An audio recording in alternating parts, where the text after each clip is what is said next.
వాస్తవం పార్టీ సర్కార్ అధికారులకు వచ్చినాకనే మా కాలనీలో లైట్లు వెలుగులు వచ్చినాయని పాలమూరు టౌన్ లోని 34వ వార్డుకు చెందిన మడుగునారు మంది చెప్పుకుంటా హస్తం పార్టీ లీడర్లకు ధన్యవాదాలు చెప్తున్నారు వాళ్ళు. ఏ కాలనీలో ఉండే హస్తం పార్టీ పెద్ద లీడర్ సిరాజ్ ఖాదర్ దగ్గరికి అక్కడ మంది పోయి, సేటు మా ఇంట్లో ఇంకా తమ్మాలకు లైట్ లేక మబ్బు ఉంటుంది, మబ్బుల పూట పిల్ల జల్లలను బయటకు రావాలంటే పురుగు ఊటకు బేరుకొని రాకుండా ఇంట్లోనే ఉంటున్నాం అబ్బా, పోతామంటేనే పుసుక్కున్న పురుగు బిరుగు గరిస్తే కష్టం అని భయమైతుంది, ఎట్లానే చేసి జర తమ్మాలకు లైట్ లేపించి పుణ్యం కట్టుకో సేటు అని అక్కడ మడుగునారు మహిళలు అందరు చెప్పందడు.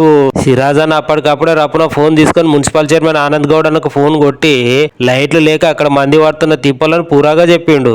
ఇక సిరాజ్ అన్న ఇట్లా చైర్మన్ ఆనంద్ గౌడ్ కి ఇట్లా ఫోన్ చేసి పెట్టిండో లేదో రప్పున ఐమాస్ లైట్లను పంపించి తమ్మాలకు లైట్లను వేస్తే నా సామి రంగా అక్కడ మంది ఆనందం కాదు పోర్రి. ఇక మున్సిపల్ చైర్మన్ ఆనంద్ గౌడ్ ముఖ్యమైన మనిషి పోయి ఐమాస్ లైట్లను ఓపెనింగ్ చేసిండు. ఇట్లా బటన్ ఒత్తందాడు, తెల్లగా లైట్లు పడితే అక్కడ మంది ఆనందం మీద చైర్మన్ సిరాజ్ అన్నను పెట్టుకొని అదే లైట్ల కింద ఇట్లా వాళ్ళ సెల్ ఫోన్లలో ఫోటోలను దిగుకుంటా రూపాయికే 100 రూపాయల లాటరీ తగినంత సంతోషం మీద సంబరాలు చేసుకున్నారు. ఇక లైట్లను ఫిట్టింగ్ చేసినందుకు మీకు మా శరణార్థులు సారు, మీకు పుణ్యం రానంటే మున్సిపల్ చైర్మన్ ఆనంద్ గౌడ్ అన్న సిరాజ్ ఖాదర్లను దీవించిండ్రు.